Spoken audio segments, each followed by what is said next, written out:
Good morning. Of course, I'm hesitant to interrupt your conversations because it's probably far more fruitful for you guys just to talk with each other than it is to listen to somebody talk to you. So, hello. I didn't recognize you from last week. Were you here last week? Oh, good. Well, it's nice to see you. For those of you that don't know who I am, my name is David Bell. I'm sure that was mentioned by Cassie earlier, but thank you for the opportunity to come and share with you and talk to you a little bit more about the Enneagram and what it has to offer us as we think about our relationships, and especially related to marriage and connecting with our partner and spouse. Before I jump into our topic for the day, I will mention if you are interested in potentially having your name drawn to attend our April Enneagram and Marriage Seminar at no cost, there's some slip of papers over there to put your name and email on. Now, candidly, that's going to get you signed up for our newsletter so we can, obliterate your email with information about what we do. We're not that bad, about once a month roughly. And you can always unsubscribe if you don't want that, which is just fine. But as is noted, even in the packet last week and again the packet this week, on the very last page of the packet, there is information about this marriage seminar. It's Saturday, April 27th. It's 9 a.m. till 4:30 p.m. Some of you in this room I know have done our Enneagram and Marriage Seminar previously, and this is not that. This is new, a new seminar of content connected to the Enneagram, focused in on fighting drift through intimacy.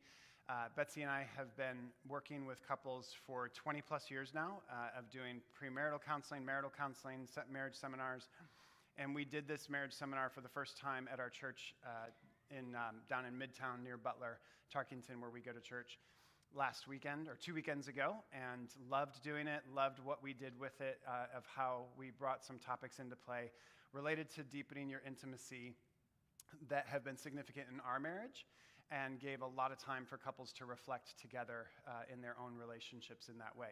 Because we believe that really if one of the greatest enemies or threats to marriage, maybe in some ways I would be very tempted to say what I think is the most significant threat to marriage is drift. It's just quietly over the months and the years drifting apart. And the only way that you don't drift is if you work. If you're in a boat, have you ever been in a boat where you've just been hanging out in the boat next to somebody else? You think about a kayak or a canoe or a larger boat or maybe just a paddleboard. We tried this a couple days away down in Brown County last fall, and you want to be next to each other. What do you got to do? You got to hold on. You got to keep because the water will just take you. And the currents of our world they are not there to push you together. They're not. They are there to cause you just to drift. And it's not intentional. It's just exactly what it sounds like, drift. And so we have formulated this seminar to be a real focus on what's the work you can put in so that you stay bonded. So you deepen your bond of intimacy emotionally, spiritually, intellectually, physically, and the fifth one that I can't remember. Oh, time, yes. Your connection bond or your social bond that you spend together. And so we invite you to be a part of that. If your name is not drawn to attend for free, there is a code to reduce the cost by $20. And so if you do the early registration, that makes it $100 instead of what regular registration is, which is $150. So, all right, enough advertising about that. Let's talk about disconnection and what else I can offer you to think about in your marriages. And again, as last week, I want to bring a topic forward to you that can create a lot of disconnection in our relationships that I think you can apply even if you don't know your Enneagram type. Even if you don't know your Enneagram type, you can use this in your relationship. Or if you know your Enneagram type, but your spouse or partner is not interested in knowing their Enneagram type or just doesn't know it yet, then you could still use this for yourself, but also even with them. And so I'm going to not read through page 1. You can read about it more later if you want to, but I will more talk through or paraphrase page 1. And this idea of disconnection, that we disconnect. The issue is not the issue. The issue is the disconnect underneath the issue, the way we disconnect as a couple.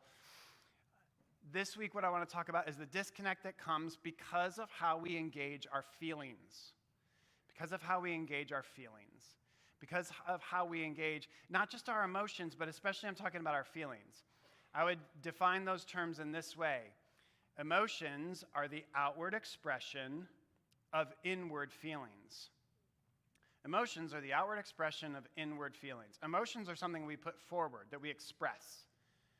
We can be very emotional people and not actually be truly in touch with our feelings and know our feelings.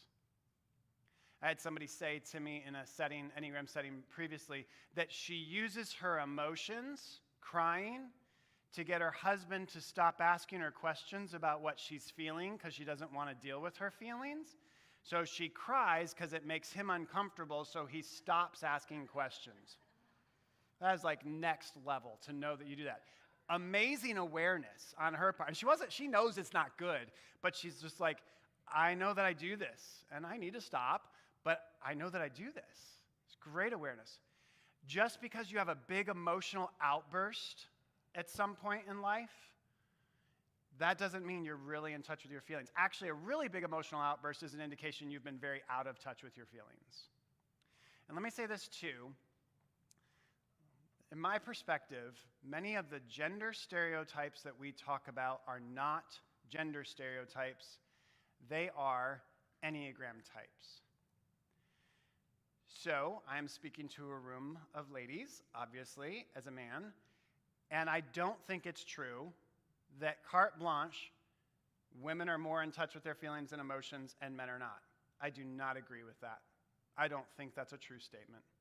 I think different Enneagram types are more in touch with their feelings, and I'll talk about that as we go through the different types. And that Enneagram types in particular that really struggle with their feelings, there's a couple of types in particular who like to repress and suppress their feelings. It doesn't matter if you're a man or a woman, you're suppressing those feelings. If you're an Enneagram 8, you're real passionate. You're not in touch with your personal feelings unless you do intentional work to be in touch with them. That doesn't matter if you're a man or a woman. You're an 8, you identify as an 8, you're not in touch unless you do intentional work. Because that's just how you see the world as an 8. Because feelings are vulnerable and weak. I'm getting ahead of myself. So it's not a gender thing in that way in my perspective. Just like Enneagram 2s who are very in touch with their feelings. If you're a guy who's a 2, I have many friends who are guys who are 2s. They are very in touch with their feelings. They know what they feel. In fact, it can be confusing what they feel because of being in touch with their feelings. So we'll talk about that idea as well. And the reason we have a problem with feelings is, first of all, thanks to our culture. And second of all, almost worse in a way, is thanks to the church. Thanks to the church. Now, our culture just doesn't do feelings very well in the West and hasn't done feelings very well for 400 to 500 years. Because in the 1500s, 1600s, a philosopher, René Descartes, said, I doubt, therefore I am, which became I think, therefore I am, which you may be familiar with. And so it elevated the age of reason and thinking. And the church jumped on board with that. And so the church has said things like, well, you know, if your feelings aren't there in your relationship with God, that's kind of like the caboose. And a train doesn't need a caboose. A train needs an engine, and it needs a coal car. And if you get the caboose, nice, but you don't have to have it. So you don't need to have feelings. It's about what you believe, and it's about how you behave, and it's about rationality, and it's about these kind of ideas. And it's been a de-emphasis of feelings. And then we have said things like, quoting Jeremiah, and the heart is deceitful above all things. And we have taken that verse and we have not been careful with it to actually, A, understand what the word deceitful means there, but B, we've taken that verse and we've said, the heart, feelings are deceitful above all things. So you can't trust your heart. Well, we're actually desirers and lovers first in the way we were made as human beings. Our heart actually is at the core of who we are, which is over and over in Scripture. And that Scripture doesn't say what we make it say. We make it say, the heart is deceitful above all things, therefore you can't trust your heart, because we say that verse in a way that means your heart is completely deceitful. But the verse doesn't say your heart is completely deceitful. The verse doesn't say your feelings are completely deceitful. The verse says your heart is deceitful above all things, as in it might be more deceitful than your mind, or more deceitful than your body, or more deceitful than something else. But even that word deceit doesn't mean deceit like we think it means in terms of lying. It means how it's difficult to understand. It can be difficult to understand. That's a very different meaning than deceitful. But in the church, we have then pushed away feelings. So if someone says, well, I'm feeling like God wants me here, God is leading me here, we say, well, you can't trust your feelings, so you shouldn't make that decision based on feelings. What? Your feelings are just information. Your feelings are trying to give you information and trying to give me information, just like your intuition, your gut tries to give you information. What do you sense? What do you just know to be true? Just like your head, your thinking is giving you information. Just like your body gives you information, your feelings, when you feel sad, the question becomes, I feel sad. Okay, why do I feel sad? What is this sadness trying to tell me? When I feel shame, what is shame trying to tell me? When I feel anger, what is anger trying to tell me? Feelings are neutral. They are amoral. Feelings are not positive. Feelings are not negative. There are actually not light emotions and dark emotions. There's a great book called Healing Through the Dark Emotions. The only thing I don't like about the book is the title of the book, that is Dark Emotions. But it's trying to say that the emotions and the feelings that we find to be dark or unpleasant, feelings are unpleasant, uncomfortable, or pleasant and pleasing to us. That's fine. We can talk about feelings that way. But to equate them to, that's a positive, moral feeling. That's an immoral feeling in that way. Like hatred, that's immoral. No, hatred's a feeling. When you have the feeling of hatred, you're just feeling something. What's it telling you? What you do with hatred then gets into whether you are loving your enemies as Jesus taught or letting it go. Letting that hatred go in order to love them, or clasping onto it and having it turn into something like bitterness. So we need to reshape how we see feelings just in our culture and in the church in general. And this is true because feelings are experienced differently by different people. So the feeling of melancholy for an Enneagram 7 is abhorrent. It's unpleasant. A 7 does not want to feel melancholy. An Enneagram 4 can bask in melancholy. Just give me more. It's like the people who say, I like gloomy, cloudy days. I love Indiana. Whew, you can have it. Give me the sunshine, please.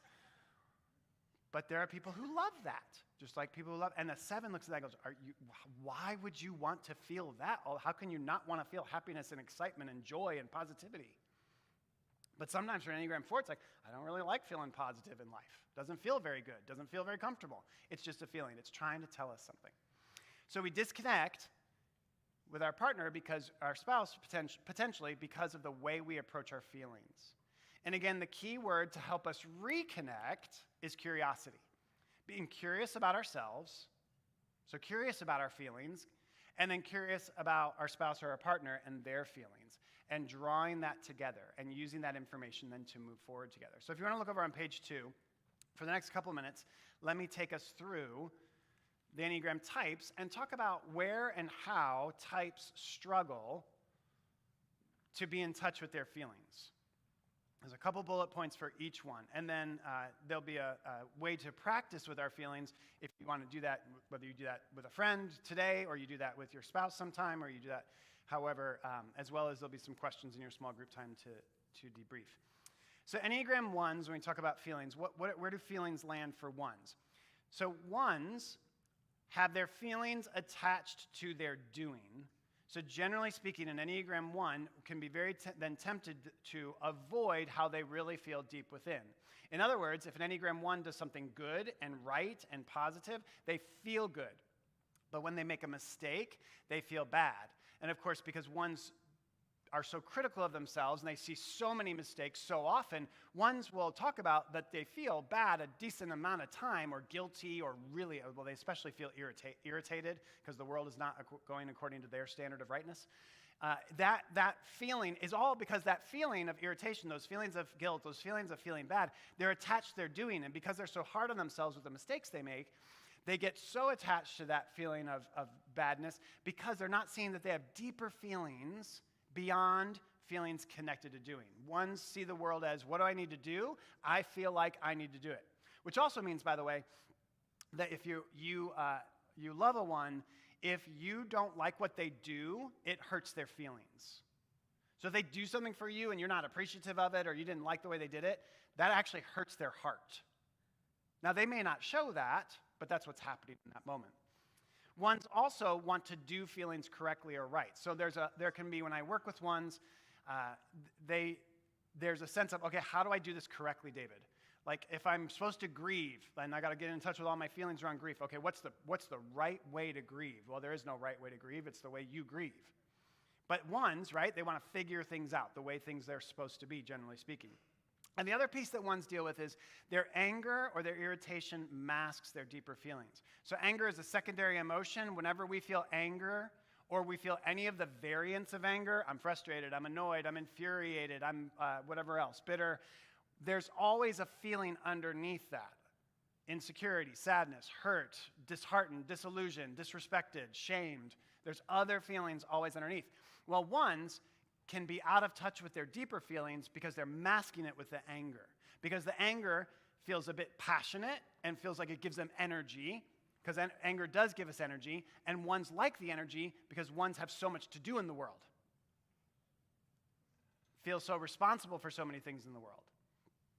So if you're an Enneagram 1, you've got to get below your anger and get in touch with those other feelings. They won't necessarily feel comfortable to you, but it's where you got to go. It's where you need to find the deeper feelings that are not attached to what you do. Enneagram 2s, along with 3s and 4s here in a moment, are feelers. 2s, 3s, and 4s in the Enneagram wisdom lead with their heart. We lead with our feelings, and 2s especially lead with their feelings. 2s are especially in tune with the feelings of other people. They read, so when a 2 walks into the room, they read you.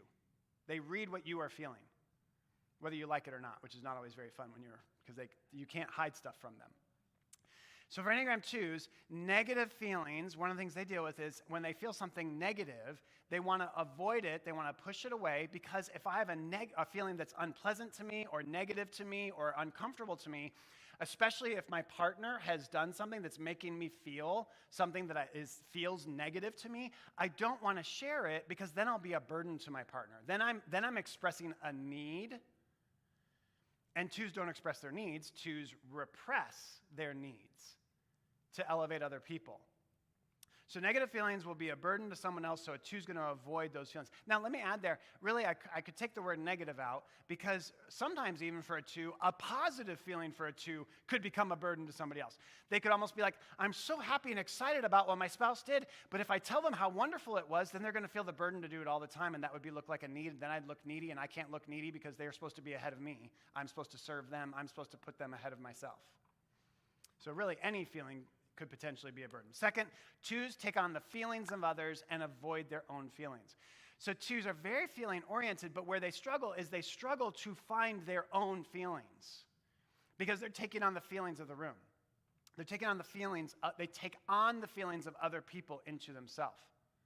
So for example, let's say an Enneagram 2 was leading a meeting, and at the end of the meeting, you say to your friend who led the meeting that day, hey, how'd you feel about how the meeting went? I felt great. When everybody was done, we were done with the meeting, did you feel all the energy in the room, and people were excited, and there was a lot of focus to what we're going to be doing, and I feel really great about how the meeting went. Really? Oh, okay, because we were talking before the meeting how you were concerned about how George might take over the meeting and control it again, and you were going to stand up to him this time and make sure that he stayed in his place because he keeps trying to take over. And you were also concerned that the team would avoid the most important aspect of this task that we are doing, which they did because we kind of let George take over. So you really feel, oh, yeah, but I feel great. Everybody was so happy. Everybody was pleased. People got energy around it. Are you sure? Because, you totally didn't stand up to George, and he, derailed the most important, fine. I feel shame.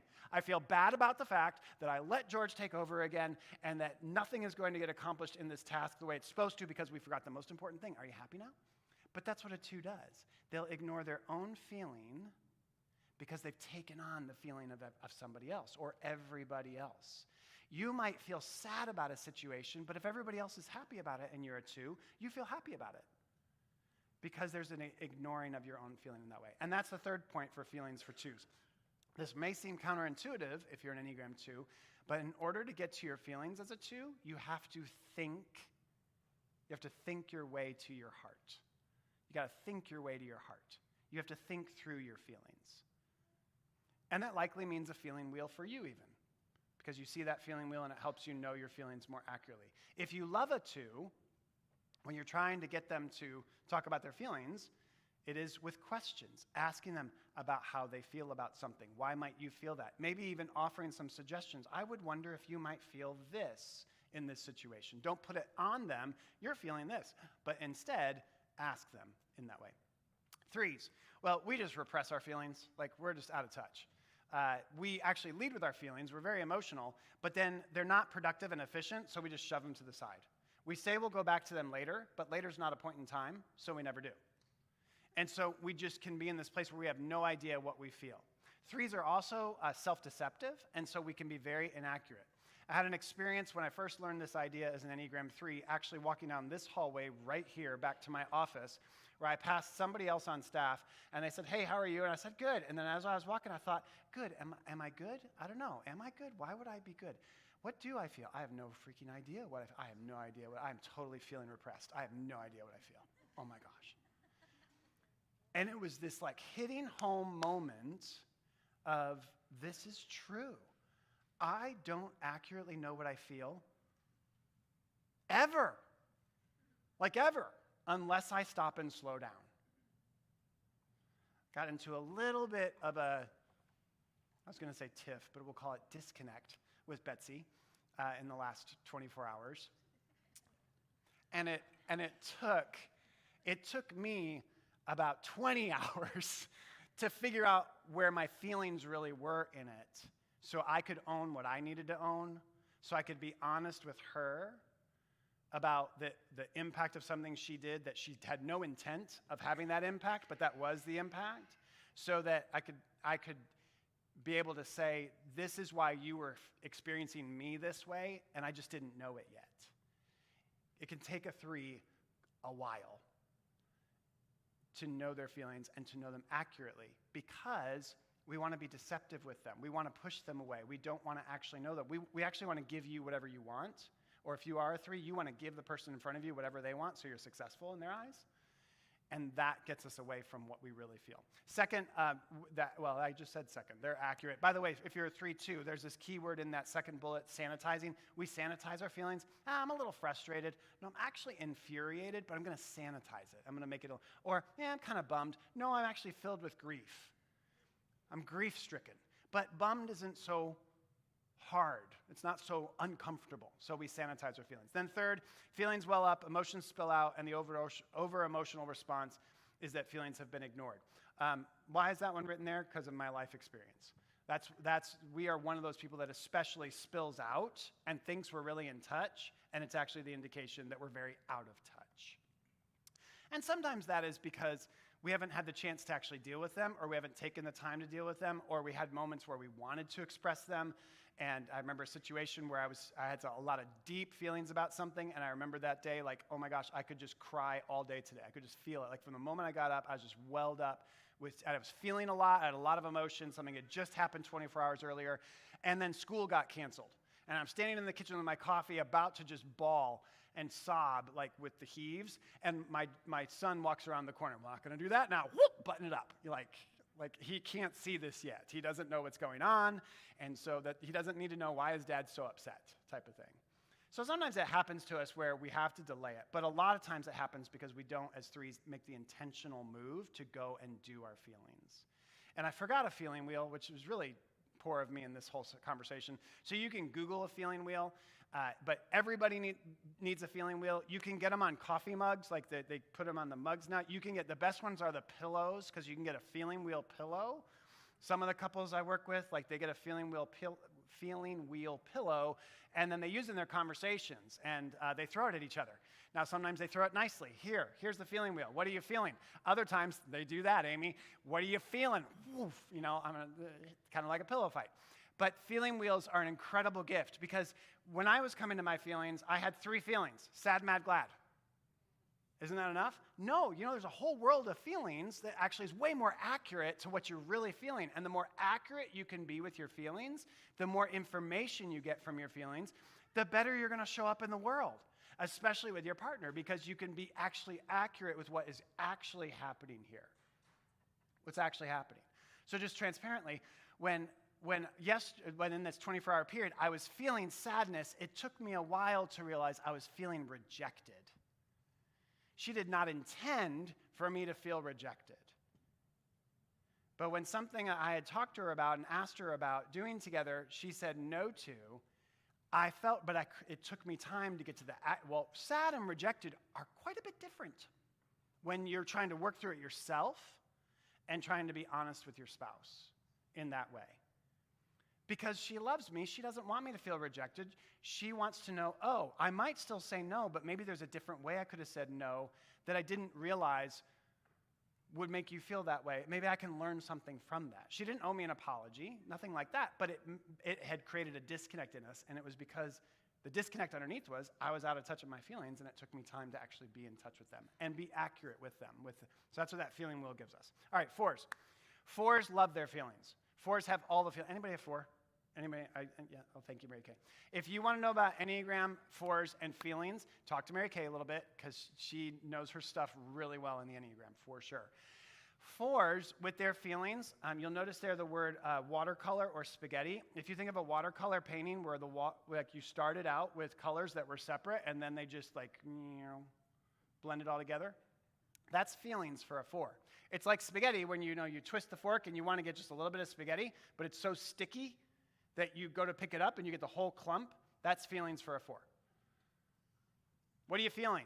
All the feels, all of them. All of that feeling wheel is what I feel right now. And so for 4s, there is that temptation for all the feels then second bullet, to become their feelings. 4s can really like their feelings so much that I am my feelings. And I don't want to let them go. I want to hold on to them. They feel good, even if it's something that for many of us, we would go, gosh, I would not want to hold on to that feeling. The 4 may want to actually hold on to that feeling. Like sadness. When I'm doing a typing interview with somebody and I ask them, tell me about your experience of sadness. Oh, I've been sad most of my life. Are you comfortable? Oh, I really enjoy sadness. I could spend a whole day in sadness, maybe 2 or 3, and I just can sit in it like, woo, ding, ding. Likely a 4. Not necessarily yet, but that's a really big indicator, that comfortableness with sadness in that way. And then 4s have different ways of working with their feelings. There's one type of 4 that gets masochistic with their feelings, especially the feelings that have pain attached to them. And they're masochistic with it in the sense that they hold it into themselves. I've got to suffer alone. I've got to be long-suffering in my feelings in this way.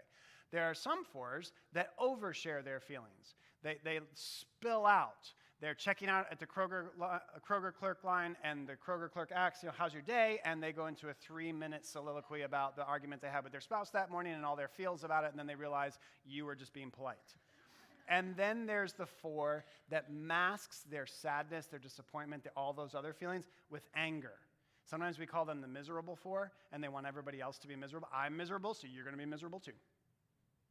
And almost share it out in that way. And again, they really have to get below their anger. So 4s have different ways of engaging with their feelings. So the gift that 4s have, really more than any other type, is how in touch with their feelings they are. It's just when they do that too much that they become their feelings that we get into problems in that way. 5s, feelings detach like a rubber band and catch up later. So literally, if you think about it like this, something happens and life keeps going, and the feelings that the 5 is happening are back here. And then a few hours later, the rubber band snaps, whoop, and the feelings catch up. They could be hours, could be days, could be whatever. My friend Leslie, her husband is an Enneagram 5, and she was telling a story about this rubber band idea when they found out after having 2 girls that their 3rd child was going to be a boy. At their ultrasound, she got really excited. They started talking about it at the doctor's office. They went home together. He went on to work. They got back together at dinner time.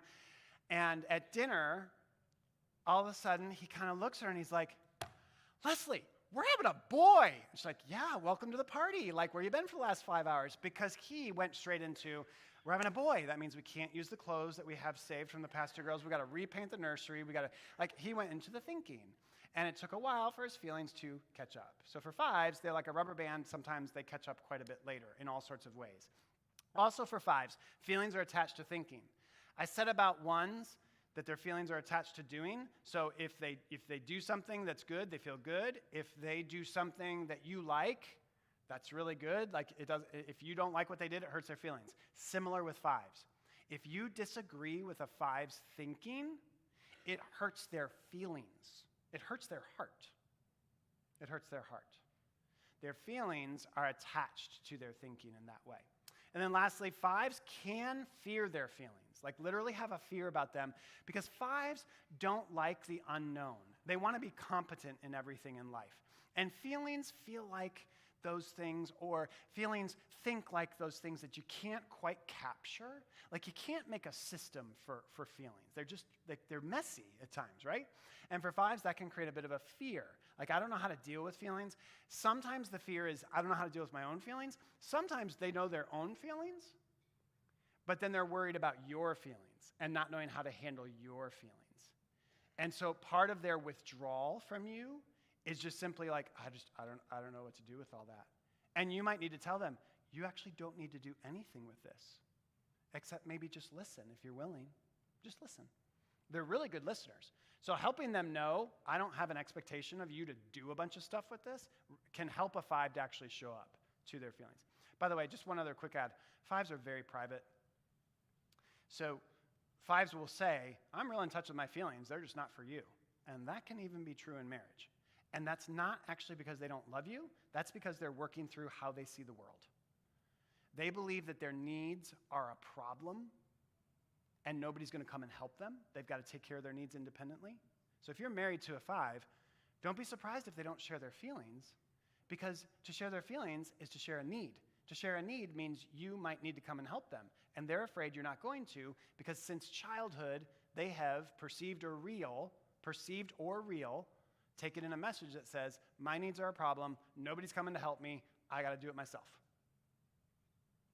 And they are invited to let go of that and grow out of that, but that can keep them very, very private with their feelings. Sixes. So sixes are doubters and questioners who don't trust themselves at different times in their life. Well, every day at some point, like don't trust themselves. And so sixes question and struggle to trust their feelings. They can doubt what they are really feeling. My wife, again, Betsy, is an Enneagram 6. Early in our marriage, I can remember going to bed at night asking about something, from something we were talking about, or maybe I just sensed something in her. I would say, are you okay? She's like, I'm fine. And it would be quiet. And then I would go to kiss her cheek, and I would kiss a tear and taste the salt. And I'd be like, okay, you're not fine. You're crying. What are you feeling? What's going on? Crickets. Would you like to talk about it? Crickets. Then I would start to get frustrated because I got to fix it, because I'm a new husband who's supposed to fix everything and make everything the best of our marriage, which means I'm supposed to fix it. What I learned later on, and what she learned, is the hard part of her talking was, I'm not exactly sure what I've got these feelings. Sixes are in touch with their feelings. Like they can know them, but then they can start to doubt. I'm feeling this. Well, but am I actually feeling that? Maybe I'm feeling this over here, but am I actually feeling that? Well, maybe I'm feeling this over here. And they can create that doubt. Just like they can doubt their thinking, they can doubt their heart at times as well. Sixes struggle to trust the response to their feelings by others. In other words, if I share my feelings with you, they can be fearful of, are you going to receive them, or are you going to come back against me? So I don't know if I want to share my feelings because I'm not sure I trust whether you are trustworthy with my feelings. Am I making sense with that? Does that make sense when I said that way? Excuse me. And then third, feelings can be avoided sometimes because they just want to rationalize it. Sixes are thinkers. Well, I think I feel this. I do feel that. Well, that's not really, I shouldn't really feel that. Like, that's not really rational to feel that. That doesn't make sense. And they can go into their thinking and rationalize away what they feel. And the problem with that is it just pushes away the feeling before you get the information from the feeling that says, why am I feeling this way? Well, I've already dismissed it because I've decided it's not rational, because sixes like to think a lot or lead with their thinking. Sevens repress feelings that are painful, not fun, not positive, or are difficult. So they are another of our group, like threes and eights, who just flat out will repress, suppress, push away feelings. And for sevens, it's any feeling that's not pleasant. So when you look at a feeling wheel, for example, if you ever look at one that's colored, it's like the sevens, that yellow section of feelings, that's all they want to be in. Let me just be in the yellow happy ones. Anything that relates to happiness, excitement, surprise, anticipatory, all of that. And so they are living. Sevens are fearful, but what sevens fear is their internal world of pain. And especially what they fear is that internal world. I'm covering my heart because they fear their internal world of pain, the hard feelings that are internal to them. Second, their childhood wounding says they can't depend on anyone, nobody will take care of them. So why would you want to touch painful feelings if nobody's going to take care of you, if there's nobody to depend on? And so for sevens, it's inviting them to know that you are there to be with them, or if you are a seven, finding the person you can actually depend on. As I'll say to counselors or therapists who I work with to teach them the Enneagram so they know it more deeply in their therapy, if you've got a seven who is doing therapy with you, it's because they got somebody sitting in the outer office to drive them home, or meet them at the coffee shop afterwards to talk about it, or meet them back at home and tell them it's all going to be okay. A seven's not doing therapy unless they've got somebody in their life that they can depend on, because they're just going to avoid it until they get to that place. Sevens find it hard to process the feelings of others. Sometimes we'll even say, don't process your feelings with sevens. You can share your feelings with a seven, but don't necessarily process it all out. Now, let me make a caveat about marriage with that. In marriage, if you're a seven, you need to learn to process the feelings of your spouse. You don't get that pass. I mean, I know you don't like it. I know you don't necessarily want to process feelings with people. You're willing to listen to them, but you're not looking to sit in them together and work them out. That doesn't sound fun to most, if not all, sevens. But in marriage, committed relationship as a seven, you got to learn to at least do that. But it's good for the other person to know this is not their favorite experience. So like when I do encounter an Enneagram 4 and Enneagram 7 who've gotten married, which is not a bad combination. There's no bad, the only bad combinations of Enneagram types are unhealthy Enneagram types, because it's just unhealthy people. But 4s and 7s coming together, that 7 may need to learn that Enneagram 4 they're married to is going to need to spend some time in their feelings, and they're going to need to get used to that. But the Enneagram 4 might need to realize, okay, we can go for about 7 to 8 minutes, then they need a break for 2 or 3. Okay, now we can come back for another 10. Okay, now they need a 30-minute break and go do something fun. Okay, now we can come back to it. Like they need ebb and flow. 8s. 8s find feelings, this is on top of page 3. 8s find their feelings to be vulnerable and weak, so they want to avoid all